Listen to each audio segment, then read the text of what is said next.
चलत भयो जगत को शोक।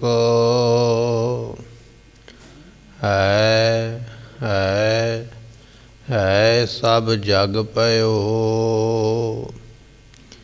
जय जय जय सुरलोक।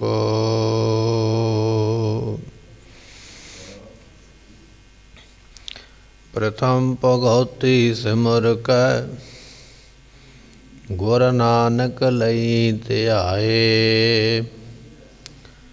फिर अंगद गुर ते अमरदास रामदास हुई सहाय।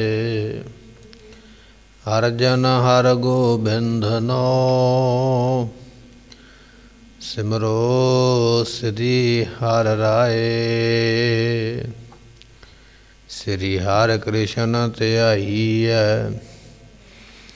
जिस डिठे सब दुख जाए। एक बहादुर सिमरिया घर नौ निध आवै ताए। सब थाई होए सहाय। सुखाओ टल गुर सेविया ऐनस सहज सुभाए। दर्शन परसै गुरु कै जन्म मरण दुख जाए। सिफत खसमदी नूर अरसों कुरसों चटिया। डिठे सच्चे पातशाह माल जन्म जन्म दी खटिया। डिठे सच्चे पातशाह माल जन्म जन्म दी कटिया। सतनाम श्री वाहिगुरु साहिब जीओ। देव गंधारी प्रभ जी तो प्रसाद परम डारियो। तुमरी कृपा ते सबको अपना मन में है विचारियो। रहाओ कोट अपराध मिटे तेरी सेवा। दर्शन दुख उतारियो। नाम जपत महासुख पायो। चिंता रोग विदारियो। प्रभु जी तो प्रसाद परम डारियो। वाहिगुरु जी का खालसा वाहिगुरु जी की फतेह। सतगुरां दी साजी नवाजी गुरु की संगत ਅੰਮ੍ਰਿਤ ਵੇਲੇ ਦੇ ਸੁਭਾਗੇ ਸਮੇਂ ਪ੍ਰਾਪਤ ਹੋ ਰਹੇ ਨੇ। ਆਪ ਸੰਗਤਾਂ ਨੇ ਗੁਰੂ ਦਰਬਾਰ ਅੰਦਰ ਬੈਠ ਕੇ ਗੁਰਬਾਣੀ ਦੇ ਕੀਰਤਨ ਸਰਵਨ ਕਰਕੇ ਮਿਲਿਆ ਸਮਾਂ ਤੇ ਸਵਾਸ ਸਫਲੇ ਬਣਾਏ। ਸਤਿਗੁਰਾਂ ਦੀ ਹਜ਼ੂਰੀ ਵਿੱਚ ਬੈਠ ਕੇ ਇਸ ਵੇਲੇ ਗੁਰਬਾਣੀ ਦੀ ਕਥਾ ਜੋ ਲੜੀਵਾਰ ਇੱਕ ਇੱਕ ਸ਼ਬਦ ਸਤਿਗੁਰੂ ਜੀ ਸਾਨੂੰ ਬਖਸ਼ਿਸ਼ ਕਰਕੇ ਮੁਕਤੀ ਦੀਆਂ ਦਾਤਾਂ ਬਖਸ਼ਿਸ਼ ਕਰ ਰਹੇ ਨੇ, ਤਿਸ ਨੂੰ ਸਰਵਨ ਕਰਨ ਵਾਸਤੇ ਪਹੁੰਚੇ ਹੋ। ਅੱਜ ਸਾਹਿਬ ਗੁਰੂ ਤੇਗ ਬਹਾਦਰ ਮਹਾਰਾਜ ਜੀਆਂ ਦਾ ਪਾਵਨ ਪਵਿੱਤਰ ਸ਼ਹੀਦੀ ਦਿਹਾੜਾ ਹੈ। ਅੱਜ ਦੇ ਦਿਨ ਸਤਿਗੁਰੂ ਪਾਤਸ਼ਾਹ ਜੀ ਦਿੱਲੀ ਵਿਖੇ ਚਾਂਦਨੀ ਚੌਂਕ ਦੇ ਉੱਪਰ ਮਹਾਰਾਜ ਜੀਆਂ ਨੇ ਆਪਣੇ ਪਵਿੱਤਰ ਸੀਸ ਦਾ ਬਲੀਦਾਨ ਦਿੱਤਾ ਹੈ। ਮਰਦੀ ਹੋਈ ਕੌਮ ਨੂੰ, ਖਤਮ ਹੁੰਦੇ ਹੋਏ ਧਰਮ ਨੂੰ ਬਚਾਉਣ ਵਾਸਤੇ। ਗੁਰੂ ਰਹਿਮਤ ਕਰੇ ਇਹ ਵਿਚਾਰ ਆਪਾਂ ਸਤਿਗੁਰਾਂ ਦੇ ਜੀਵਨ ਉੱਪਰ ਵੀ ਸਰਵਣ ਕਰਾਂਗੇ। ਪਰ ਉਸ ਤੋਂ ਪਹਿਲਾਂ ਜੋ ਲੜੀਵਾਰ ਕਥਾ ਅਸੀਂ ਸ਼ਬਦ ਦੀ ਵਿਚਾਰ ਸਰਵਣ ਕਰਦੇ ਹਾਂ, ਸੋ ਆਓ ਕੁਝ ਸਮੇਂ ਵਾਸਤੇ ਮਨ ਬਿਰਤੀਆਂ ਟਿਕਾਈਏ ਭਾਵਨਾ ਦੇ ਨਾਲ, ਸ਼ਰਧਾ ਦੇ ਨਾਲ ਅਗੰਮੀ ਬਚਨ ਮਹਾਰਾਜ ਦੇ ਸਰਵਣ ਕਰੀਏ। ਮਿਲ ਕੇ ਆਖੀਏ ਜੀ ਸਤਨਾਮ ਸ੍ਰੀ ਵਾਹਿਗੁਰੂ ਸਾਹਿਬ ਜੀ। ਸਤਨਾਮ ਸ੍ਰੀ ਵਾਹਿਗੁਰੂ ਸਾਹਿਬ ਜੀਓ। ਦੇਵ ਗੰਧਾਰੀ ਪ੍ਰਭ ਜੀ ਤੋ ਪ੍ਰਸਾਦ ਭ੍ਰਮ ਡਾਰਿਓ। ਦੇਵ ਗੰਧਾਰੀ ਰਾਗ ਦਾ ਨਾਮ ਹੈ ਜੋ ਗੁਰੂ ਗ੍ਰੰਥ ਸਾਹਿਬ ਦੇ ਵਿੱਚ ਦਰਜ ਹੈ। ਸੋ ਇਸ ਰਾਗ ਨੂੰ ਗਾਉਣ ਦਾ ਸਮਾਂ ਦੁਪਹਿਰ ਵੇਲੇ ਦਾ ਹੈ। ਜੋ ਰਾਗ ਦੇ ਗਵਈਏ ਨੇ, ਰਾਗ ਦੇ ਮਾਹਰ ਨੇ, ਉਹਨਾਂ ਨੇ ਇਸ ਦਾ ਸਮਾਂ ਜਿਹੜਾ ਹੈ ਦੁਪਹਿਰ ਤੋਂ ਲੈ ਕੇ ਅੱਧੀ ਰਾਤ ਤੱਕ 12 ਘੰਟੇ ਦਾ ਨਿਸ਼ਚਿਤ ਕੀਤਾ ਹੈ। ਇਸ ਰਾਗ ਨੂੰ ਇਹਨਾਂ 12 ਘੰਟਿਆਂ ਵਿੱਚ ਜਦੋਂ ਮਰਜ਼ੀ ਗਾਇਆ ਜਾ ਸਕਦਾ। ਸਤਿਗੁਰੂ ਅਰਜਨ ਦੇਵ ਮਹਾਰਾਜ ਜੀਆਂ ਦਾ ਇਹ ਸ਼ਬਦ ਆਪਾਂ ਸਰਵਣ ਕਰ ਰਹੇ ਹਾਂ।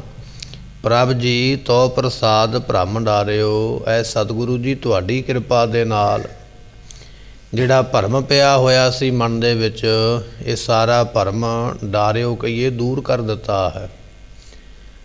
ਪਰ ਭਰਮ ਦੂਰ ਕਿਵੇਂ ਹੋਇਆ ਹੈ? ਆਪਣੇ ਆਪ ਨਹੀਂ ਹੋਇਆ। ਇਹ ਤਾਂ ਹੋਇਆ ਤੋ ਪ੍ਰਸਾਦ, ਜਦੋਂ ਤੁਸੀਂ ਕਿਰਪਾ ਕੀਤੀ ਹੈ। ਗੁਰੂ ਕਿਰਪਾ ਕਿਵੇਂ ਕਰਦਾ ਹੈ? ਗੁਰੂ ਕਿਰਪਾ ਕਰਦਾ ਬਚਨਾਂ ਦੇ ਰੂਪ ਦੇ ਵਿੱਚ।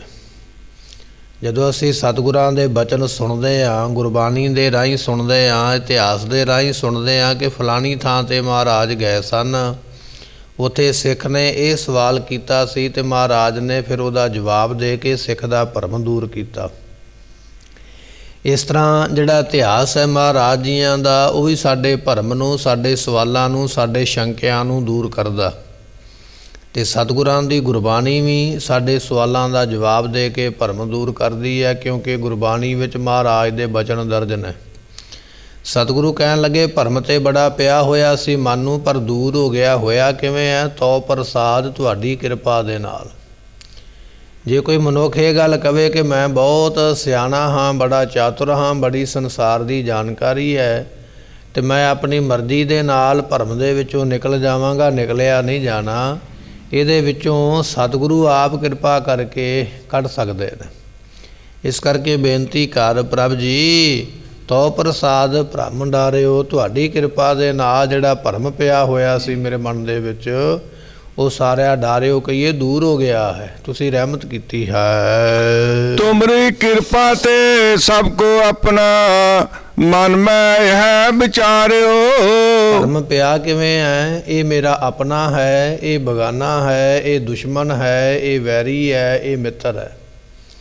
ਮਿੱਤਰ ਦੇ ਨਾਲ ਮੈਂ ਇਹ ਕਰਤੱਵ ਕਰਨਾ, ਵੈਰੀ ਦੇ ਨਾਲ ਮੈਂ ਇਹ ਕਰਤੱਵ ਕਰਨਾ ਹੈ। ਇਸ ਤਰ੍ਹਾਂ ਦੇ ਭਰਮਾਂ ਵਿੱਚ, ਭੁਲੇਖਿਆਂ ਵਿੱਚ ਪਏ ਹੋਏ। ਪਰ ਜਦੋਂ ਗੁਰੂ ਦੀ ਰਹਿਮਤ ਵਰਤੀ ਹੈ ਤੁਮਰੀ ਕਿਰਪਾ 'ਤੇ, ਜਦੋਂ ਤੁਹਾਡੀ ਕਿਰਪਾ ਹੋਈ ਸਤਿਗੁਰੂ ਜੀ, ਅਤੇ ਉਸ ਵੇਲੇ ਪਤਾ ਲੱਗ ਗਿਆ ਵੀ ਸਭ ਕੋ ਆਪਣਾ, ਇਹ ਸਾਰੇ ਆਪਣੇ ਨੇ, ਬਗਾਨਾ ਤੇ ਹੈ ਹੀ ਕੋਈ ਨਹੀਂ ਹੈ। ਬਿਸਰ ਗਈ ਸਭ ਤਾਤ ਪਰਾਈ, ਜਬ ਤੇ ਸਾਧ ਸੰਗਤ ਮੋਹੇ ਪਾਈ।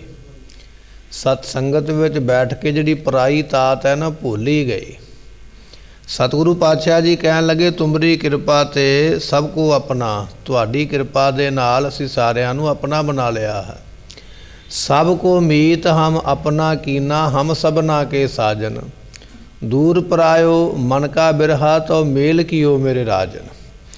ਇਹ ਮਹਾਰਾਜ ਦੇ ਬਚਨ ਨੇ ਵੀ ਸਾਰਿਆਂ ਨੂੰ ਅਸੀਂ ਆਪਣਾ ਮਿੱਤਰ ਬਣਾ ਲਿਆ ਹੈ। ਨਾ ਕੋ ਬੈਰੀ ਨਹੀਂ ਬਗਾਨਾ, ਸਗਲ ਸੰਗ ਹਮ ਕੋ ਬਣ ਆਈਏ। ਬਚਨ ਆਪਾਂ ਪੜ੍ਹਦੇ ਹਾਂ ਵੀ ਹੁਣ ਅਵਸਥਾ ਇਹੋ ਜਿਹੀ ਬਣ ਗਈ ਹੈ ਵੀ ਵੈਰੀ ਵੀ ਵੈਰੀ ਨਹੀਂ ਲੱਗਦਾ ਹੈ, ਦੁਸ਼ਮਣ ਵੀ ਦੁਸ਼ਮਣ ਨਹੀਂ ਲੱਗਦਾ ਹੈ। ਕਈ ਵਾਰੀ ਕੀ ਹੁੰਦਾ ਹੈ, ਸਾਡਾ ਮਨ ਜਾਂ ਸਾਡੇ ਮਨ ਦੇ ਵਿਚਾਰ ਇੰਨੇ ਨੀਚ ਹੋ ਜਾਂਦੇ ਨੇ, ਅਸੀਂ ਆਪਣਿਆਂ ਦੇ ਉੱਪਰ ਵੀ ਵੈਰੀ ਸੁਭਾਅ ਰੱਖਦੇ ਹਾਂ। ਪਰ ਜਦੋਂ ਅਵਸਥਾ ਬਣ ਜਾਂਦੀ ਹੈ, ਬੰਦਗੀ ਹੁੰਦੀ ਹੈ, ਕਿਰਪਾ ਹੁੰਦੀ ਹੈ ਸਤਿਗੁਰਾਂ ਦੀ, ਅਤੇ ਉਸ ਵੇਲੇ ਫਿਰ ਵੈਰੀ ਵੀ ਜਿਹੜਾ ਹੈ ਨਾ, ਉਹ ਮਿੱਤਰ ਲੱਗਦਾ ਹੈ। ਮਹਾਰਾਜ ਜੀਆਂ ਦਾ ਬਚਨ ਹੈ, ਜਾਂ ਤੂੰ ਮੇਰੇ ਵੱਲ ਹੈ ਤਾਂ ਕਿਆ ਮੋਹ ਛੰਦਾ, ਕੋਈ ਸਭ ਕੁਝ ਮੈਨੂੰ ਸੌਂਪਿਆ ਜਾਂ ਤੇਰਾ ਬੰਦਾ।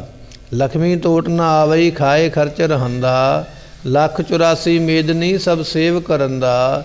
ਇਹ ਵੈਰੀ ਮਿੱਤਰ ਸਭ ਕੀਤਿਆ, ਨਹਿ ਮੰਗੈ ਮੰਦਾ, ਅਵਸਥਾ ਇਹੋ ਜਿਹੀ ਬਣ ਗਈ ਸਤਿਗੁਰੂ ਜੀ ਜਿਹੜੇ ਵੈਰੀ ਸਨ ਉਹ ਵੀ ਮਿੱਤਰ ਬਣ ਗਏ। ਹੁਣ ਸਾਡਾ ਮਨ ਕਿਸੇ ਦਾ ਮੰਦਾ ਮੰਗਣ ਵਾਸਤੇ, ਕਿਸੇ ਦਾ ਮਾੜਾ ਸੋਚਣ ਵਾਸਤੇ ਤਿਆਰ ਹੀ ਨਹੀਂ ਹੈ। ਨਹਿ ਮੰਗੈ ਮੰਦਾ, ਹੁਣ ਅਸੀਂ ਆਪਣੇ ਮੂੰਹੋਂ ਕਿਸੇ ਦਾ ਮੰਦਾ ਨਹੀਂ ਮੰਗਾਂਗੇ। ਜਾਂ ਇਸ ਤਰ੍ਹਾਂ ਵੀ ਕਹਿ ਲਈਏ ਜਿਹੜੇ ਸਾਡੇ ਵੈਰੀ ਨੇ ਉਹ ਮਿੱਤਰ ਬਣ ਗਏ ਨੇ।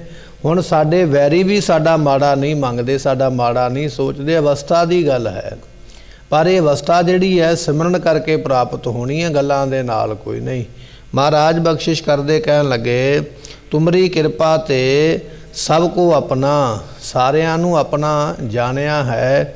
ਮਨ ਮੈਂ ਇਹ ਹੈ ਵਿਚਾਰਿਓ, ਇਹ ਮਨ ਵਿੱਚ ਵਿਚਾਰ ਆ ਗਈ ਹੈ ਵੀ ਬੇਗਾਨਾ ਕੌਣ ਹੈ, ਕਿਉਂਕਿ ਸਾਰਿਆਂ ਵਿੱਚ ਤੇ ਪਰਮਾਤਮਾ ਵਸਿਆ ਹੋਇਆ, ਸਾਰਿਆਂ ਵਿੱਚ ਉਹ ਬੈਠਾ ਹੋਇਆ। ਜਿੰਨਾ ਚਿਰ ਮੈਂ ਮੇਰੀ ਵਿੱਚ ਪਿਆ ਰਵਾਂਗਾ ਉਹਨਾਂ ਚਿਰ ਮੈਂ ਰੱਬ ਤੋਂ ਦੂਰ ਰਵਾਂਗਾ, ਪਰ ਸਾਰਿਆਂ ਦੇ ਵਿੱਚ ਉਹ ਬੈਠਾ ਹੋਣ ਕਰਕੇ ਮੇਰੇ ਮਨ ਦੇ ਵਿੱਚੋਂ ਇਹ ਵੈਰ ਪੁਣੇ ਦੀ ਅਵਸਥਾ ਨਿਕਲ ਗਈ ਹੈ। ਬਚਨ ਮਹਾਰਾਜ ਜੀਆਂ ਦਾ ਆਪਾਂ ਪੜ੍ਹਦੇ ਹਾਂ। ਭਾਈ ਸਾਹਿਬ ਭਾਈ ਕਨ੍ਹਈਆ ਜੀ ਕਹਿਣ ਲੱਗੇ, ਮਹਾਰਾਜ ਮੈਨੂੰ ਤੁਹਾਡੇ ਬਿਨਾਂ ਤੇ ਦੂਜਾ ਕੋਈ ਦਿਸਦਾ ਹੀ ਨਹੀਂ ਹੈ। ਇਹ ਹੈ ਉਹਨਾਂ ਦੀ ਮਿੱਤਰ ਪੁਣੇ ਦੀ ਅਵਸਥਾ, ਤੇ ਪ੍ਰਾਪਤੀ ਵੀ ਉਹਨਾਂ ਨੂੰ ਤਾਂ ਹੋਈ ਹੈ। ਸਤਿਗੁਰੂ ਪਾਤਸ਼ਾਹ ਕਹਿੰਦੇ ਐਸੇ ਗੁਰਸਿੱਖ ਜਿਹੜੇ ਨੇ ਉਹਨਾਂ ਨੂੰ ਐਸੀਆਂ ਦਾਤਾਂ ਪ੍ਰਾਪਤ ਹੁੰਦੀਆਂ ਹਨ। ਰਹਾਉ ਕੋਟ ਪ੍ਰਾਦ ਮਿਟੇ ਤੇਰੀ ਸੇਵਾ, ਦਰਸ਼ਨ ਦੁਖ ਉਤਾਰਿਓ। ਗੁਰੂ ਜੀ ਬਖਸ਼ਿਸ਼ ਕਰਦੇ, ਅਪਰਾਧ ਕਰੋੜਾਂ ਗੁਰੂ ਨਾਸ ਕਰ ਦਿੰਦਾ ਹੈ। ਮਨੁੱਖ ਦੇ ਕੋਲੋਂ ਜੀਵਨ ਦੇ ਵਿੱਚ, ਜ਼ਿੰਦਗੀ ਦੇ ਵਿੱਚ ਕਿਤੇ ਇੱਕ ਗਲਤੀ ਹੋ ਜਾਵੇ, ਗੁਨਾਹ ਹੋ ਜਾਵੇ ਨਾ, ਤੇ ਸਰਕਾਰ ਦੇ ਕੋਲ ਉਹਦੀ ਬੜੀ ਤਕੜੀ ਸਜ਼ਾ ਹੈ, ਬੜੀ ਵੱਡੀ ਸਜ਼ਾ ਹੈ। ਸਾਰੀ ਉਮਰ ਜੇਲ੍ਹ ਦੇ ਵਿੱਚ ਨਰਕ ਦੀ ਜ਼ਿੰਦਗੀ ਵਿੱਚ ਲੰਘ ਜਾਂਦੀ ਹੈ। ਦੁਨੀਆ ਦਾ ਰਾਜਾ, ਦੁਨੀਆ ਦੀ ਸਰਕਾਰ, ਦੁਨੀਆ ਦਾ ਬੰਦਾ, ਪੰਚਾਇਤ ਦਾ ਮੁਖੀ ਇੱਕ ਵੀ ਗੁਨਾਹ ਮਾਫ ਕਰਨ ਦੇ ਹੱਕ ਵਿੱਚ ਨਹੀਂ ਹੈ ਵੀ ਇੱਕ ਹੀ ਮਾਫ ਕਰਦੇ ਹਾਂ ਜੇ ਗਲਤੀ ਮੰਗਦਾ ਪਿਆ। ਅਸੀਂ ਸੰਸਾਰੀ ਲੋਕ ਕਿਸੇ ਦਾ ਗੁਨਾਹ ਦੇਖ ਲਈਏ, ਇੱਕ ਨਹੀਂ ਮਾਫ ਕਰਨ ਨੂੰ ਸਾਡਾ ਮਨ ਕਰਦਾ, ਪਰ ਪਰਮੇਸ਼ਰ ਕਿਹੋ ਜਿਹਾ ਹੈ। ਮਹਾਰਾਜ ਕਹਿਣ ਲੱਗੇ, ਕੋਟ ਅਪਰਾਧ ਮਿਟੇ ਤੇਰੀ ਸੇਵਾ। ਜੇ ਕਰੋੜਾਂ ਪਾਪ ਕੀਤੇ ਨੇ, ਇੱਕ ਦੀ ਕੋਈ ਗਲਤ ਗਿਣਤੀ ਨਹੀਂ ਹੈ, ਲੱਖਾਂ ਦੀ ਗਿਣਤੀ ਨਹੀਂ, ਹਜ਼ਾਰਾਂ ਦੀ ਗਿਣਤੀ ਨਹੀਂ। ਜੇ ਕਰੋੜਾਂ ਵੀ ਪਾਪ ਹੋ ਗਏ ਨੇ, ਗੁਰੂ ਦੀ ਸੇਵਾ ਕਰੇਗਾ, ਸੰਗਤ ਦੇ ਜੋੜੇ ਝਾੜੇਗਾ, ਸੰਗਤ ਦੀ ਸੇਵਾ ਕਰੇਗਾ, ਗੁਰੂ ਦੀ ਸੇਵਾ ਕਰੇਗਾ, ਤੇਰੇ ਕਰੋੜਾਂ ਕੀਤੇ ਹੋਏ ਪਾਪਾਂ ਨੂੰ ਉਹ ਬਖਸ਼ ਲੈਂਦਾ ਹੈ, ਮਾਫ ਕਰ ਦਿੰਦਾ ਹੈ।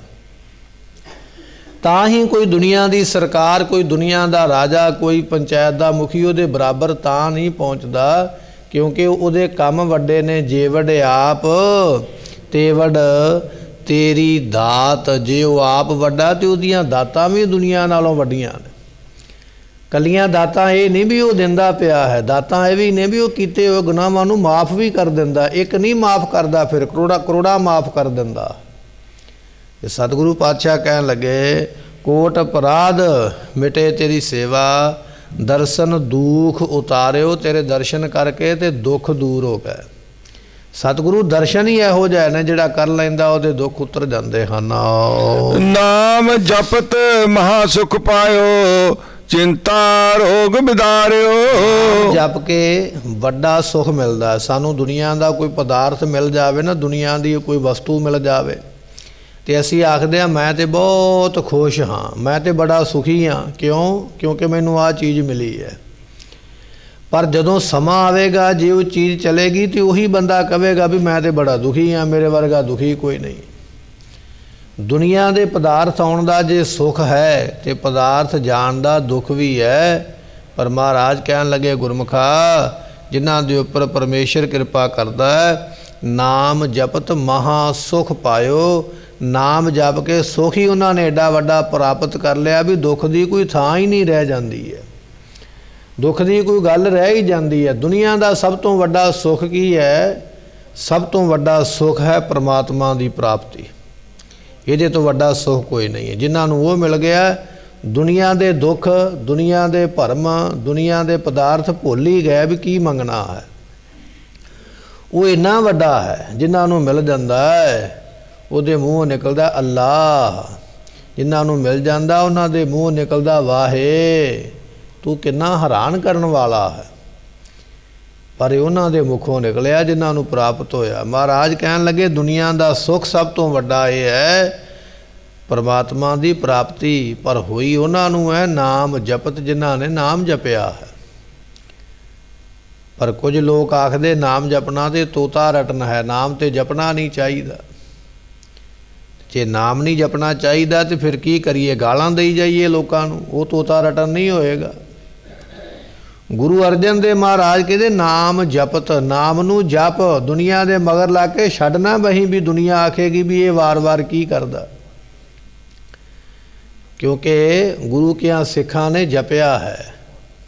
ਭਾਈ ਸਾਹਿਬ ਭਾਈ ਲਖੀਆ ਜੀ ਹੋਏ ਨਾ ਗੁਰੂ ਅਰਜਨ ਸਾਹਿਬ ਦੇ ਸਿੱਖ, ਤੇ ਹਰ ਵੇਲੇ ਉਹਨਾਂ ਦੀ ਜ਼ੁਬਾਨ ਤੇ ਜਪਜੀ ਸਾਹਿਬ ਦਾ ਪਾਠ ਰਹਿੰਦਾ। ਹਰ ਵੇਲੇ ਤੁਰਦੇ ਨੇ ਤਾਂ ਵੀ, ਬੈਠਦੇ ਨੇ ਤਾਂ ਵੀ, ਗੱਲਬਾਤ ਜਦੋਂ ਕਰ ਲਈ ਫਿਰ ਸ਼ੁਰੂ ਕਰ ਲੈਣਾ, ਸੇਵਾ ਕਰਨੀ ਤਾਂ ਵੀ ਹਰ ਵੇਲੇ ਜਪਜੀ ਸਾਹਿਬ ਦਾ ਪਾਠ ਜ਼ੁਬਾਨ ਤੇ ਰਹਿੰਦਾ, ਹਰ ਵੇਲੇ ਪੜ੍ਹਦੇ।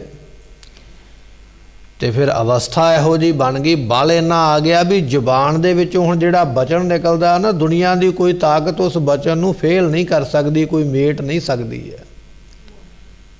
ਬਚਨ ਵੀ ਉਹਨਾਂ ਦੇ ਪੂਰੇ ਹੋਏ ਜਿਨ੍ਹਾਂ ਨੇ ਜ਼ੁਬਾਨ ਤੋਂ ਉਹਦੇ ਨਾਮ ਨੂੰ ਵਿਸਾਰਿਆ ਨਹੀਂ ਹੈ। ਤੇ ਜਿਹਨੇ ਜਪਣਾ ਨਹੀਂ ਉਹਨੇ ਇਹ ਗੱਲ ਕਹਿਣੀ ਹੈ ਵੀ ਨਹੀਂ ਇਹ ਤੇ ਇੱਕ ਭਰਮ ਦੀ ਕਿਰਿਆ ਹੈ, ਇਹ ਤੇ ਪਖੰਡ ਦੀ ਕਿਰਿਆ ਹੈ, ਇਹ ਤੇ ਤੋਤਾ ਰਟਨਾ ਹੈ। ਜਿਹਨੇ ਨਹੀਂ ਜਪਣਾ ਉਹਦੀ ਇਹ ਹਾਲਤ ਹੈ।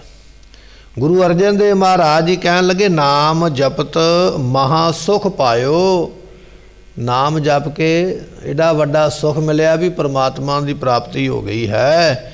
ਚਿੰਤਾ ਰੋਗ ਬਿਦਾਰਿਓ, ਜਿਹੜਾ ਚਿੰਤਾ ਦਾ ਰੋਗ ਸੀ ਨਾ ਦੂਰ ਹੋ ਗਿਆ। ਚਿੰਤਾ ਦਾ ਰੋਗ ਬਹੁਤ ਵੱਡਾ, ਜਿਨ੍ਹਾਂ ਨੂੰ ਚਿੰਤਾ ਲੱਗੀ ਹੈ ਨਾ, ਫਿਕਰ ਲੱਗਾ, ਰਾਤ ਨੂੰ ਨੀਂਦ ਨਹੀਂ ਆਉਂਦੀ, ਰੋਟੀ ਖਾਣ ਨੂੰ ਭੋਜਨ ਖਾਣ ਨੂੰ ਜੀ ਨਹੀਂ ਕਰਦਾ, ਕਿਤੇ ਨਵੀਂ ਥਾਂ ਤੇ ਜਾਣ ਨੂੰ ਜੀ ਨਹੀਂ ਕਰਦਾ, ਕਿਸੇ ਨਾਲ ਗੱਲ ਕਰਨ ਨੂੰ ਜੀ ਨਹੀਂ ਕਰਦਾ। ਜਿਨ੍ਹਾਂ ਨੂੰ ਚਿੰਤਾ ਦਾ ਰੋਗ ਲੱਗਾ ਉਹਨਾਂ ਦੀ ਐਸੀ ਹਾਲਤ ਹੈ। ਤੇ ਮਹਾਰਾਜ ਕਹਿਣ ਲੱਗੇ ਚਿੰਤਤ ਹੀ ਦੀਸੈ ਸਭ ਕੋਏ।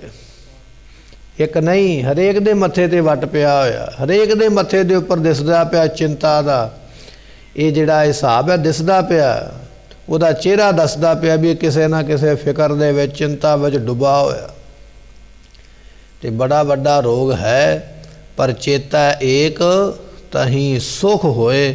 ਜਿਹਨੇ ਆਖਿਆ ਵੀ ਛੱਡ ਚਿੰਤਾ ਕੀ ਕਰਨੀ ਹੈ, ਰੱਬ ਦਾ ਨਾਮ ਜਪੀਏ, ਜਿਹਨੇ ਪੈਦਾ ਕੀਤਾ ਉਹ ਆਪੇ ਹੀ ਸਾਂਭ ਲਵੇਗਾ, ਉਹਦੀ ਚਿੰਤਾ ਖਤਮ ਹੋ ਗਈ ਹੈ। ਚਿੰਤਾ ਦਾ ਰੋਗ ਜਿਹੜਾ ਬੜਾ ਵੱਡਾ ਹੈ, ਜਿਹੜਾ ਮਨੁੱਖ ਨੂੰ ਅੰਦਰੋਂ ਅੰਦਰ ਹੀ ਖਾ ਜਾਂਦਾ ਹੈ।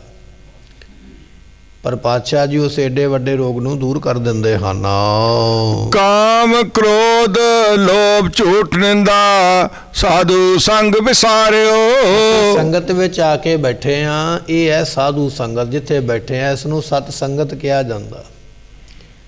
ਸਤ ਸੰਗਤ ਕੈਸੀ ਜਾਣੀਏ, ਜਿੱਥੇ ਏਕੋ ਨਾਮ ਵਖਾਣੀਏ। ਸੰਗਤ ਵਿੱਚ ਆ ਕੇ ਕੀ ਹੁੰਦਾ ਹੈ, ਕਾਮ ਕ੍ਰੋਧ ਲੋਭ ਝੂਠ ਤੇ ਨਿੰਦਾ, ਇਹ ਪੰਜ ਔਗਣ ਨੇ ਜਿਹੜੇ ਬੰਦੇ ਦੇ ਵਿੱਚ ਨੇ। ਕੋਈ ਕਾਮ ਦੀ ਵਾਸ਼ਨਾ ਦੇ ਵਿੱਚ ਹੈ, ਕੋਈ ਹਰ ਵੇਲੇ ਕ੍ਰੋਧ ਵਿੱਚ ਭਿੱਜਿਆ ਰਹਿੰਦਾ ਹੈ, ਕੋਈ ਹਰ ਵੇਲੇ ਲੋਭ ਕਰਦਾ ਰਹਿੰਦਾ, ਹਰ ਵੇਲੇ ਪਦਾਰਥਾਂ ਦੀ ਇੱਛਾ ਰੱਖਦਾ, ਤੇ ਕਿਸੇ ਦੀ ਜ਼ੁਬਾਨ ਤੇ ਹਰ ਵੇਲੇ ਝੂਠ ਰਹਿੰਦਾ ਹੈ। ਝੂਠ ਦੀ ਲੋੜ ਨਹੀਂ ਹੈ ਤਾਂ ਵੀ ਉਹਨੇ ਝੂਠ ਬੋਲਣਾ। ਝੂਠ ਇੱਕ ਇਹੋ ਜਿਹਾ ਔਗਣ ਹੈ ਵੀ ਲੋੜ ਨਹੀਂ ਹੈ ਪਰ ਫਿਰ ਵੀ ਬੋਲਦਾ ਹੈ।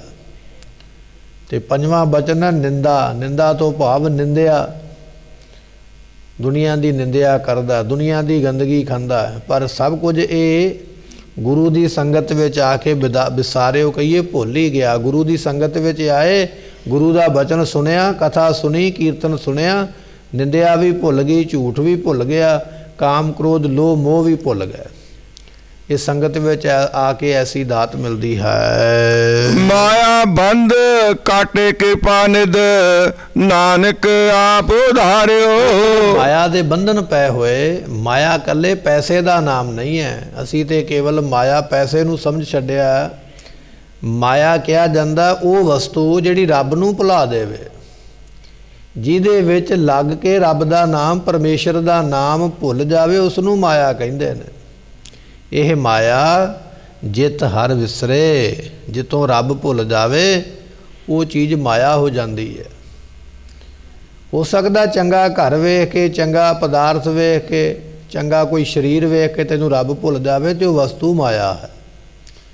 ਤੇ ਮਾਇਆ ਨੇ ਤੈਨੂੰ ਬੰਧਨ ਪਾਏ ਹੋਏ ਨੇ। ਪਰ ਜਦੋਂ ਗੁਰੂ ਦੀ ਕਿਰਪਾ ਲਵੇਂਗਾ ਤੇ ਮਹਾਰਾਜ ਕਹਿਣ ਲੱਗੇ ਮਾਇਆ ਬੰਧ ਕਾਟੇ ਕਿਰਪਾ ਨਿਧ। ਗੁਰੂ ਕਿਰਪਾ ਦਾ ਘਰ ਹੈ, ਮਾਇਆ ਦੇ ਬੰਧਨ ਗੁਰੂ ਕੱਟ ਦਿੰਦਾ ਹੈ। ਨਾਨਕ ਆਪ ਉਧਾਰਿਓ, ਕਿਰਪਾ ਕਰਕੇ ਆਪ ਮੁਕਤ ਕਰ ਦਿੰਦੇ ਹਨ। ਦੇਵ ਗੰਧਾਰੀ ਮਨ ਸਗਲ ਸਿਆਣਪ ਰਹੀ। ਸੋ ਹੁਣ ਜਿਹੜੀਆਂ ਮਨ ਦੀਆਂ ਸਾਰੀਆਂ ਸਿਆਣਪਾਂ ਨੇ ਉਹ ਰਹਿ ਗਈਆਂ, ਪਰੇ ਹੋ ਗਈਆਂ। ਹੁਣ ਮਨ ਦੀ ਸਿਆਣਪ ਦੀ ਲੋੜ ਨਹੀਂ ਹੈ। ਕਰਨ ਕਰਾਵਨ ਹਾਰ ਸੁਆਮੀ ਨਾਨਕ ਓਟ ਗਹੀ। ਸਾਰਿਆਂ ਨੂੰ ਪੈਦਾ ਕਰਨ ਵਾਲਾ ਪਰਮੇਸ਼ਰ ਮੈਂ ਤੇ ਬਸ ਉਹਦੀ ਓਟ ਲੈ ਲਈ, ਉਹਦਾ ਆਸਰਾ ਲੈ ਲਿਆ। ਪਹਿਲਾਂ ਮੈਂ ਸਿਆਣਪ ਦੇ ਨਾਲ ਚੱਲਦਾ ਸੀ ਵੀ ਆਹ ਕੰਮ ਕਰਾਂਗਾ ਤੇ ਇੱਥੋਂ ਆਹ ਮਿਲੇਗਾ, ਜੇ ਇਸ ਤਰ੍ਹਾਂ ਕਰਾਂਗਾ ਤੇ ਇਸ ਤਰ੍ਹਾਂ ਹੋ ਜਾਵੇਗਾ। ਬੜੀਆਂ ਸਿਆਣਪਾਂ ਵਰਤਦਾ ਸੀ, ਪਰ ਜਿਸ ਵੇਲੇ ਮੈਂ ਗੁਰੂ ਦੀ ਓਟ ਲੈ ਲਈ ਨਾ, ਗੁਰੂ ਦਾ ਆਸਰਾ ਲੈ ਲਿਆ ਤੇ ਸਿਆਣਪਾਂ ਨੂੰ ਪਰੇ ਕਰ ਦਿੱਤਾ। ਮਨ ਵਿੱਚ ਇੱਕੋ ਹੀ ਬਚਨ ਆਇਆ ਵੀ ਪ੍ਰਮਾਤਮਾ ਜੋ ਕਰੇਗਾ ਚੰਗਾ ਹੀ ਕਰੇਗਾ, ਮੈਨੂੰ ਜਿੱਧਰ ਨੂੰ ਲੈ ਕੇ ਜਾਵੇਗਾ ਚੰਗੇ ਪਾਸੇ ਹੀ, ਮੇਰੇ ਭਲੇ ਵਾਸਤੇ ਹੀ ਲੈ ਕੇ ਜਾਵੇਗਾ। ਮਹਾਰਾਜ ਕਹਿਣ ਲੱਗੇ ਕਰਨ ਕਰਾਵਨ ਹਾਰ ਸੁਆਮੀ ਨਾਨਕ ਓਟ ਗਹੀ। ਜਦੋਂ ਮੈਂ ਉਹਦੀ ਓਟ ਨੂੰ ਫੜਿਆ, ਉਹਦੇ ਆਸਰੇ ਨੂੰ ਪੜ੍ਹਿਆ ਤੇ ਪਾਤਸ਼ਾਹ ਕਹਿਣ ਲੱਗੇ ਉਸ ਵੇਲੇ ਸਾਰੀਆਂ ਸਿਆਣਪਾਂ ਪਰੇ ਹੋ ਗਈਆਂ ਹਨ। ਰਹਾਉ ਆਪ ਮੇਟ ਪੈ ਸਰਣਾਏ ਇਹ ਮਤ ਸਾਧੂ ਕਹੀ। ਸੋ ਸਾਧੂਆਂ ਨੇ ਇਹ ਮਤ ਦਿੱਤੀ ਹੈ ਵੀ ਜੇ ਗੁਰੂ ਦੇ ਕੋਲ ਜਾਣਾ ਹੈ ਜਾਂ ਕੁਝ ਪ੍ਰਾਪਤੀ ਕਰਨੀ ਹੈ ਤੇ ਆਪ ਮੇਟ, ਆਪ ਤੋਂ ਭਾਵ ਹੁੰਦਾ ਪਹਿਲਾਂ ਹੰਕਾਰ ਦੂਰ ਕਰ। ਆਪ ਮੇਟ ਆਪਣੇ ਆਪ ਨੂੰ, ਆਪਣੇ ਹੰਕਾਰ ਨੂੰ ਦੂਰ ਕਰਕੇ ਸ਼ਰਨਾਈ, ਸ਼ਰਨ ਵਿੱਚ ਆਵੇਂਗਾ ਤਾਂ ਪ੍ਰਾਪਤੀ ਹੈ। ਇਹ ਮਤ ਜਿਹੜੀ ਹੈ ਸਾਧੂਆਂ ਨੇ, ਗੁਰੂ ਦੀ ਸੰਗਤ ਨੇ ਮੈਨੂੰ ਬਖਸ਼ੀ ਹੈ। ਪ੍ਰਭ ਕੀ ਆਗਿਆ ਮਾਨ ਸੁਖ ਪਾਇਆ ਪਰਮ ਅੰਧੇਰਾ ਲਹੀ। ਗੁਰੂ ਦੀ ਆਗਿਆ ਨੂੰ ਪ੍ਰਾਪਤ ਕੀਤਾ, ਉਹਨਾਂ ਨੂੰ ਸੁਖ ਮਿਲਿਆ, ਉਹਨਾਂ ਦਾ ਭਰਮ ਰੂਪੀ ਹਨੇਰਾ ਜਿਹੜਾ ਦੂਰ ਹੋ ਗਿਆ ਹੈ। ਜਾਨ ਪ੍ਰਬੀਨ ਸੁਆਮੀ ਪ੍ਰਭ ਮੇਰੇ ਸ਼ਰਨ ਤੁਮਾਰੀ ਰਹੀ। ਕੀ ਕਰਦੇ ਆ ਪ੍ਰਮਾਤਮਾ ਜੀ, ਤੁਸੀਂ ਪ੍ਰਬੀਨ ਬੜੇ ਸਿਆਣੇ ਹੋ, ਅੰਤਰਜਾਮੀ ਹੋ, ਇਹ ਗੱਲ ਜਾਣ ਕੇ ਮੈਂ ਤੁਹਾਡੀ ਸ਼ਰਨ ਵਿੱਚ ਆਇਆ ਹਾਂ। ਖਿਨ ਮੈਂ ਥਾਪ ਥਾਪਨ ਹਾਰੇ ਕੁਦਰਤ ਕੀਮ ਨਾ ਪਹੀ। ਸਤਿਗੁਰੂ ਜੀ ਤੁਸੀਂ ਇੱਕ ਖਿਣ ਦੇ ਵਿੱਚ ਦੁਨੀਆ ਪੈਦਾ ਕਰ ਸਕਦੇ, ਨਾਸ ਕਰ ਸਕਦੇ। ਤੁਹਾਡੀ ਸ਼ਕਤੀ ਦਾ ਕਿਸੇ ਨੇ ਅੰਤ ਨਹੀਂ ਪਾਇਆ, ਤੁਹਾਡੀ ਮਾਇਆ ਦਾ ਕਿਸੇ ਨੇ ਅੰਤ ਨਹੀਂ ਪਾਇਆ ਹੈ। ਦੇਵ ਗੰਧਾਰੀ ਮਹੱਲਾ ਪੰਜਵਾਂ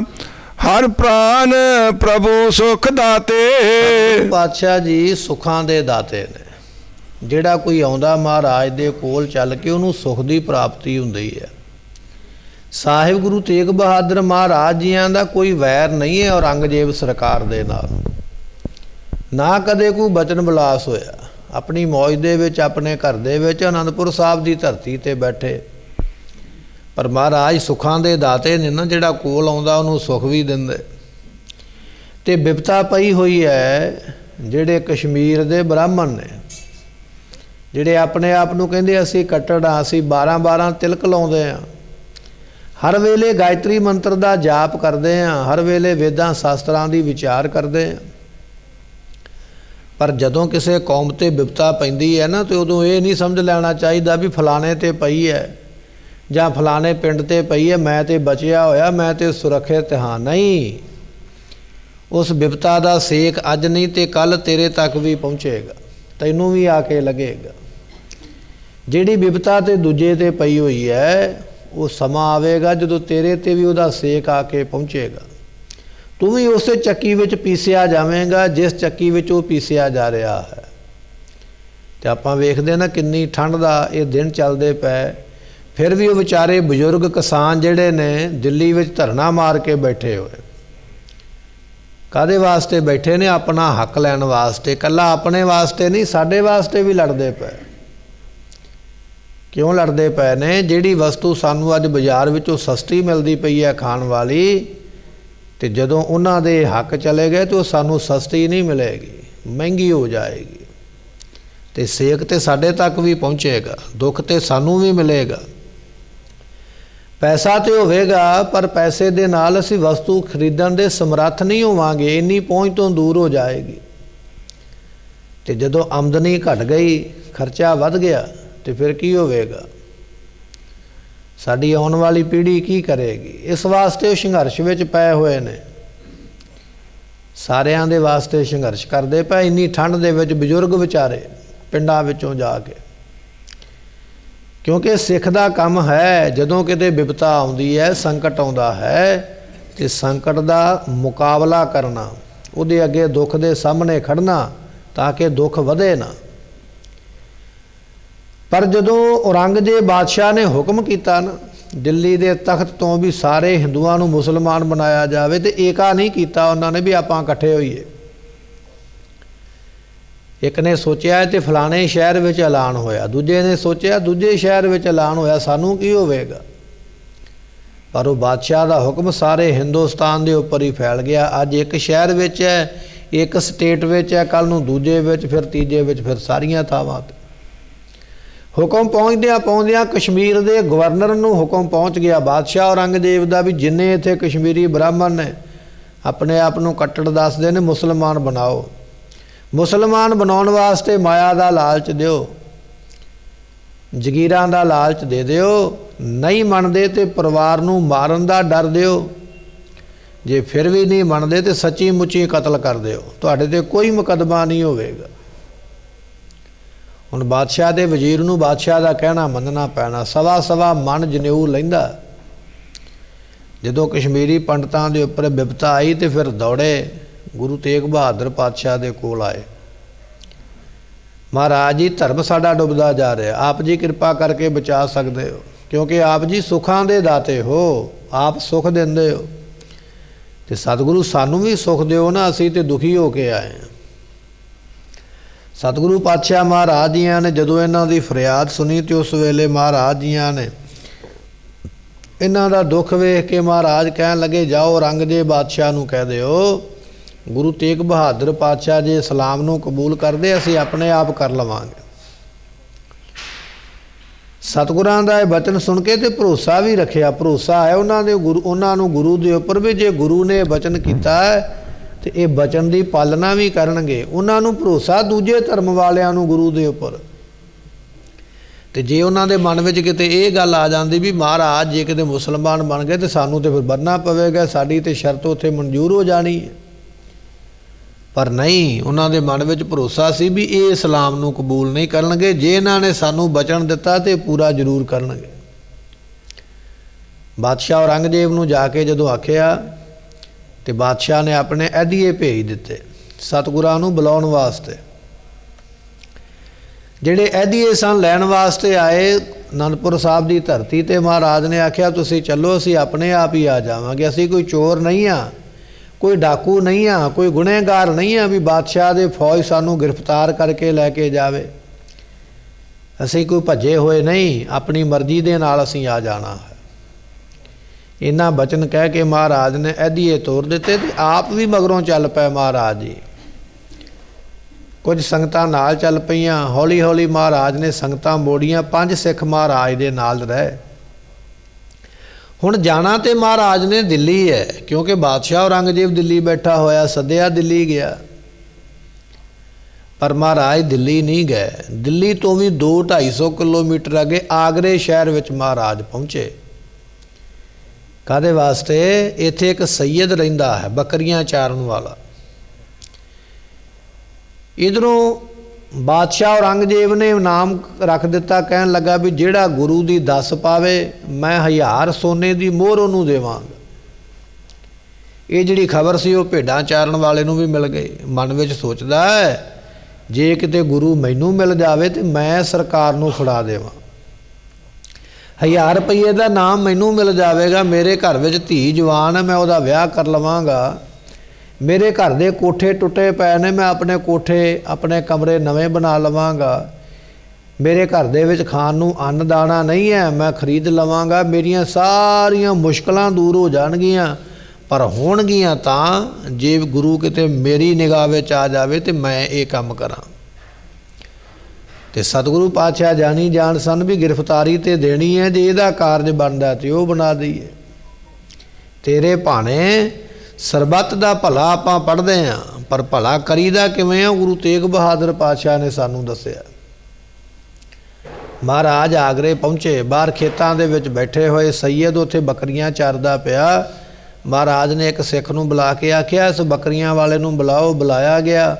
पातशाह ने अपने हाथ की एक अंगूठी ला के एक छाप ला के दिती, कहन लगे जा हलवाई दे कोलों साडे वास्ते मठियाई लैके आ। एक बड़ा सोहना महंगा दुशाला दिता महाराज ने, कहन लगे इस दुशाले विच मठियाई पवा के लैके आउणी है। ये बकरियां चारन वाला जदों हलवाई दे कोल गया छाप दे के कहन लगा भी आ छाप रख ला ते मठियाई दे दिओ। बड़ा ही हैरान होया भी ये बंदा तो इन्ना गरीब है ते छाप बड़ी महंगे मुल वाली विच हीरा लगा होया है, इहदे कोल कित्थों आई है। चलो फिर भी छाप रख के जदों मठियाई तोल के पाउण लगा, कहंदा दस किहदे विच पावां, ते इहने दिशाला विछा दिता सामने। दिशाला महंगा वेख के उहदे मन में आया भी ये तो कितों चोरी करके लिया, जिन्हों इन्नी महंगी मुंदरी जिन्हें दिती छाप दिती, इहनूं पता ही नहीं भी ये किन्ने महंगे मुल दी है, तो मठियाई मिठा पाउण वास्ते इन्ना महंगा कपड़ा इसने विछा दिता। उस वेले कोतवाल नूं बुलाया गया, थाणेदार नूं बुलाया गया, तो उस बकरियां वाले नूं उहदे हवाले किया। जदों थाणेदार ने दबका के डरा के पूछया तो कहन लगा भी मेरा कसूर नहीं है, बाहर कोई साधु आके बैठा बड़ा तेज प्रतापी है, मैनू तो उन्हें ये चीज़ां दित्तियां। तो जिहड़ा कोतवाल सी आगरे दा अपने सिपाही लैके जदों बाहर आके उसने देखा तो गुरु तेग बहादुर पातशाह नूं देख के उन्हें गिरफ्तार कर लिया, महाराज नूं नाल जाण वास्ते आख्या। उस वेले सैयद नूं समझ आई भी ये वो गुरु है जिन्हों मैं अरदासां कर करके बुलाउंदा सी भी मेरे कोल आयो, मैं तुहाडी गिरफ्तारी करावांगा तो मैनूं 1000 रुपया मिलेगा। हुण माफ़ियां मंगदा, महाराज जे मैनूं पता हुंदा भी इस तरह तुसीं जानी जान हो, इस तरह हो सकदा है, तो मैं तुहानूं गिरफ्तार कराउण दा पाप ना करवाउंदा। पातशाह कहन लगे भाई ये विधि विधान इस तरह ही है, तेरा पाप कोई नहीं है, असी साका ही इस तरह का करना है। 1000 रुपया महाराज ने कह के सरकार नूं जां कह के उस कोतवाल नूं दवाया भी इहदी तमन्ना जिहड़ी तुसीं कही होई है, ऐलान किया होया है, वो पूरा करो। तो सतगुरु जी फिर आगरे तो चल के दिल्ली पहुँचे। एक लोड़वंद एक गरीब की इच्छा पूरी करन वास्ते 200-250 किलोमीटर जाण दा ते 200-250 किलोमीटर आउण दा सफ़र तय किया। जिन्हां समयां 'च लोग तुर के जांदे जां पैदल जांदे जां घोड़े ते जांदे, किन्ने दिन लग गए जांदियां और किन्ने दिन लग गए आउंदियां। सरबत दा भला मंगण वाली जिहड़ी कौम है उहदे रहबरां ने भला करन वास्ते एडे एडे वड्डे कारज भी कीते ने भी इहदा भला होवे। सानू दिनां दी कोई विचार नहीं है, आउण जाण दे संकट दी आउण जाण दी विपता दी कोई विचार नहीं, इहदा भला होना चाहिए। दिल्ली दे विच महाराज नूं लिआंदा गया, एक प्रेत वाली हवेली दे विच महाराज नूं डकिया गया। बादशाह औरंगजेब कहन लगा भी महाराज बचन ये है भी तुसीं इस्लाम धर्म नूं कबूल करो, तो सतगुरां ने ना कर दित्ती भी नहीं धर्म तो आपो अपना ही मुबारक है। बादशाह औरंगजेब असीं क्यों करिए। तो बादशाह ने फिर दूजा पैतड़ा खेलिया, कहन लगा महाराज ना बनो मुसलमान, पर एक बारी जनतक तौर पर ऐलान कर दिओ दुनिया दे विच भी असी इस्लाम बनू इस्लामी बनू तैयार हाँ, बनिओ ना मैं तुहानूं बनावांगा नहीं, पर कह दिओ एक बारी, क्योंकि तुहाडे कहण करके मैं सारे हिंदुआं नूं मुसलमान कर लेना है। तो सतगुरु पातशाह महाराज कहन लगे तेग बहादुर बोलिया धर पई है धर्म ना छोड़ी है, बाहें जिन्हां दी पकड़ी है सिर दीजै बाहें ना छोड़ी है। बादशाह औरंगजेब जिन्हां दी बाह असीं फड़ी है ना, साडा सिर ते लग जाएगा कुर्बानी वास्ते, पर असीं उन्हां दी बाह नहीं छड्डांगे, दगा नहीं करांगे भी तेरे कोल कुछ होर कह दईए ते उधर कुछ होर कह दईए। क्योंकि बचन है ना महाराज दा, जिन मन होर मुख होर से कांडे कच्चे, वो कच्चे ने जिन्हां दे मूँह विच कुछ होर हुंदा, जिन्हां दी जुबान ते कुछ होर हुंदा। असीं कच्चे गुरु नहीं, असीं ते पक्के ते सच्चे गुरु हाँ। जदों गुरु तेग बहादुर पातशाह नहीं मन्ने तो फिर महाराज जी नूं लोहे दे पिंजरे विच कैद किया गया। बड़ा भयानक ते दुखदाई वो पिंजरा है जिहदे विच महाराज नूं बिठाया गया, ना बैठिया जांदा ना खड़ा होया जांदा ना लम्मे पिया जांदा। उस पिंजरे दे विच महाराज साहब जियां ने फिर ये जिहड़े सलोक आपां भोगदे पढ़दे आ वो महाराज ने बख्शिश कीते। जिथे सानू उपदेश दिता उत्थे धन माता गुजरी साहब जियां नूं, माता नानकी जियां नूं अते परख करन वास्ते साहिब गुरु गोबिंद सिंह महाराज जियां नूं सवाल करके ते गुरबाणी लिख के महाराज जियां ने भेजी। गुरु गोबिंद सिंह महाराज जी उस परख दे विच पूरे उतरे, गुरता गद्दी दी दात बख्शिश करके ਤੇ ਪਾਤਸ਼ਾਹ ਜੀਆਂ ਨੂੰ ਅੱਜ ਦਾ ਦਿਨ ਕਾਜੀ ਦੇ ਵੱਲੋਂ ਮੁਕਰਰ ਕੀਤਾ ਗਿਆ ਵੀ ਅੱਜ ਦੇ ਦਿਨ ਜਿਹੜਾ ਅੱਜ ਆਪਾਂ ਨੂੰ ਪ੍ਰਾਪਤ ਹੋ ਰਿਹਾ, ਇਸ ਦਿਨ ਗੁਰੂ ਤੇਗ ਬਹਾਦਰ ਪਾਤਸ਼ਾਹ ਮਹਾਰਾਜ ਜੀਆਂ ਨੂੰ ਸ਼ਹੀਦ ਕੀਤਾ ਜਾਏ। ਤੇ ਗੁਰੂ ਤੇਗ ਬਹਾਦਰ ਮਹਾਰਾਜ ਜੀ ਅੱਜ ਦੇ ਦਿਨ ਜਦੋਂ ਸਮਾਂ ਆਇਆ ਸ਼ਹੀਦੀ ਦੇਣ ਦਾ, ਤੇ ਪਾਤਸ਼ਾਹ ਜੀਆਂ ਨੇ ਖੂਹੀ ਤੋਂ ਇਸ਼ਨਾਨ ਕੀਤਾ। 5 ਸਿੱਖਾਂ ਵਿੱਚੋਂ 2 ਸਿੱਖ ਮਹਾਰਾਜ ਜੀਆਂ ਨੇ ਮੋੜ ਦਿੱਤੇ, 3 ਸਿੱਖ ਮਹਾਰਾਜ ਦੇ ਨਾਲ ਨੇ, ਭਾਈ ਮਤੀ ਦਾਸ ਜੀ, ਭਾਈ ਸਤੀ ਦਾਸ ਤੇ ਭਾਈ ਦਿਆਲਾ ਜੀ। ਭਾਈ ਮਤੀ ਦਾਸ ਜੀ ਨੂੰ ਆਰੇ ਨਾਲ ਚੀਰ ਕੇ ਸ਼ਹੀਦ ਕੀਤਾ। ਇਸੇ ਤਰ੍ਹਾਂ ਭਾਈ ਸਤੀ ਦਾਸ ਜੀਆਂ ਨੂੰ ਰੂਈ ਦੇ ਵਿੱਚ ਲਪੇਟ ਕੇ ਰੁੱਖ ਦੇ ਨਾਲ ਬੰਨ੍ਹ ਕੇ ਅੱਗ ਦੇ ਨਾਲ ਸਾੜ ਕੇ ਉਹਨਾਂ ਦਾ ਇਸ ਤਰ੍ਹਾਂ ਉਹਨਾਂ ਨੂੰ ਸ਼ਹੀਦ ਕੀਤਾ ਗਿਆ। ਤੇ ਭਾਈ ਦਿਆਲਾ ਜੀ ਨੂੰ ਪਾਣੀ ਦੇ ਵਿੱਚ ਬਿਠਾ ਕੇ ਪਾਣੀ ਦੇ ਥੱਲੇ ਲੱਕੜਾਂ ਬਾਲ ਕੇ ਪਾਣੀ ਉਬਾਲ ਕੇ ਉਹਦੇ ਵਿੱਚ ਸ਼ਹੀਦ ਕੀਤਾ ਗਿਆ। ਗੁਰੂ ਕਿਹਾ ਸਿੱਖਾਂ ਦੀ ਬੜੀ ਵੱਡੀ ਕੁਰਬਾਨੀ ਹੈ, ਪਰ ਇਸ ਕੁਰਬਾਨੀ ਨੂੰ ਕਰਨ ਵਾਲੇ ਗੁਰੂ ਕੇ ਸਿੱਖ ਗੁਰਬਾਣੀ ਦੇ ਨਾਲ ਵੀ ਜੁੜੇ ਹੋਏ। ਭਾਈ ਮਤੀ ਦਾਸ ਜੀ ਗੁਰਬਾਣੀ ਜਪਜੀ ਸਾਹਿਬ ਦਾ ਪਾਠ ਪੜ੍ਹਦੇ ਪਏ, ਸਰੀਰ 2 ਹਿੱਸਿਆਂ ਵਿੱਚ ਚੀਰਿਆ ਗਿਆ, ਪਰ ਚੀਰਨ ਤੋਂ ਮਗਰੋਂ ਵੀ ਗੁਰਬਾਣੀ ਦਾ ਪਾਠ ਇੱਕ ਰਸ ਚੱਲਦਾ ਰਿਹਾ ਜਿੰਨਾ ਚਿਰ ਸੰਪੂਰਨ ਨਹੀਂ ਹੋਇਆ। ਸਤਿਗੁਰਾਂ ਨੇ ਐਸੀ ਬਖਸ਼ਿਸ਼ ਵਰਤਾਈ, ਗੁਰੂ ਕੇ ਸਿੱਖ ਨੇ ਆਪਣੇ 2 ਸਰੀਰ ਦੇ ਹਿੱਸਿਆਂ ਵਿੱਚੋਂ ਗੁਰਬਾਣੀ ਦੇ ਪਾਠ ਨੂੰ ਸੰਪੂਰਨ ਕੀਤਾ। ਇਸੇ ਤਰ੍ਹਾਂ ਭਾਈ ਸਾਹਿਬ ਭਾਈ ਦਿਆਲਾ ਜੀ ਜਦੋਂ ਪਾਣੀ ਦੀ ਗਾਗਰ ਵਿੱਚ ਬੈਠੇ, ਗੁਰੂ ਤੇਗ ਬਹਾਦਰ ਮਹਾਰਾਜ ਸਾਹਿਬ ਜੀਆਂ ਦੇ ਬਚਨ ਸਨ, ਭਾਈ ਦਿਆਲਾ ਜੀ ਸ੍ਰੀ ਸੁਖਮਨੀ ਸਾਹਿਬ ਜੀ ਦਾ ਪਾਠ ਆਪਣੀ ਜ਼ੁਬਾਨ ਤੋਂ ਕਰਿਓ, ਗੁਰੂ ਨਾਨਕ ਸਾਹਿਬ ਤੁਹਾਡੀ ਸਹਾਇਤਾ ਕਰਨਗੇ। ਤੇ ਭਾਈ ਦਿਆਲਾ ਸਾਹਿਬ ਜੀ ਬਾਣੀ ਦਾ ਪਾਠ ਕਰਦੇ, ਥੱਲੇ ਲੱਕੜਾਂ ਬਾਲੀਆਂ ਜਾ ਰਹੀਆਂ, ਅੱਗ ਬਾਲੀ ਜਾ ਰਹੀ ਹੈ।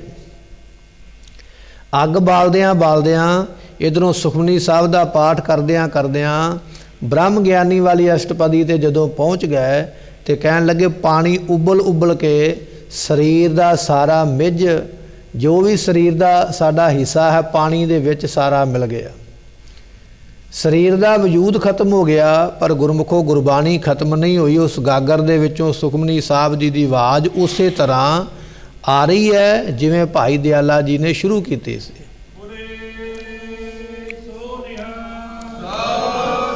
ਐਸੀ ਬਖਸ਼ਿਸ਼ ਨੂੰ ਪ੍ਰਾਪਤ ਕਰਕੇ ਭਾਈ ਦਿਆਲਾ ਜੀ ਸੁਖਮਨੀ ਸਾਹਿਬ ਦਾ ਪਾਠ ਸੰਪੂਰਨ ਕਰਕੇ ਗੁਰੂ ਚਰਨਾਂ ਵਿੱਚ ਲੀਨ ਹੋਏ। ਤੇ ਭਾਈ ਸਤੀ ਦਾਸ ਨੂੰ ਮਹਾਰਾਜ ਜੀਆਂ ਦਾ ਹੁਕਮ ਸੀ, ਗੁਰੂ ਤੇਗ ਬਹਾਦਰ ਪਾਤਸ਼ਾਹ ਜੀਆਂ ਦਾ, ਭਾਈ ਸਤੀ ਦਾਸ ਜੀ ਮੂਲ ਮੰਤਰ ਦਾ ਜਾਪ ਆਪਣੀ ਜ਼ੁਬਾਨ ਤੇ ਰੱਖਿਓ, ਮੂਲ ਮੰਤਰ ਨੂੰ ਜਪਦੇ ਰਹੋ, ਗੁਰੂ ਨਾਨਕ ਸਾਹਿਬ ਤੁਹਾਡੀ ਸਹਾਇਤਾ ਕਰਨਗੇ। ਤੇ ਸਮੇਂ ਦੀ ਸਰਕਾਰ ਨੇ ਜੇ ਸਾੜ ਕੇ ਹੀ ਮਾਰਨਾ ਹੁੰਦਾ ਤੇ ਲੱਕੜਾਂ ਦੇ ਉੱਪਰ ਬਿਠਾ ਕੇ ਅੱਗ ਲਾ ਕੇ ਤੇ ਘੰਟੇ 2 ਘੰਟਿਆਂ ਵਿੱਚ ਮਾਰ ਸਕਦੇ ਸਨ, ਪਰ ਨੀਤੀ ਇਹ ਸੀ ਵੀ ਰੂਈ ਨੂੰ ਹੌਲੀ ਅੱਗ ਲੱਗੇਗੀ, ਇੱਕ ਦਿਨ ਨਹੀਂ ਕਈ ਦਿਨ ਲੱਗ ਜਾਣਗੇ ਰੂਈ ਨੂੰ ਅੱਗ ਲੱਗਦਿਆਂ, ਸੇਕ ਲੱਗਦਿਆਂ ਸਰੀਰ ਹੌਲੀ ਸੜੇਗਾ ਤੇ ਇਸ ਨੂੰ ਦਰਦ ਹੋਵੇਗੀ। ਰੂਈ ਦੇ ਵਿੱਚ ਲਪੇਟ ਕੇ ਅੱਗ ਲਾਉਣ ਦਾ ਹੁਕਮ ਹੋਇਆ। ਤੇ ਭਾਈ ਸਤੀ ਦਾਸ ਜੀ ਗੁਰੂ ਤੇਗ ਬਹਾਦਰ ਪਾਤਸ਼ਾਹ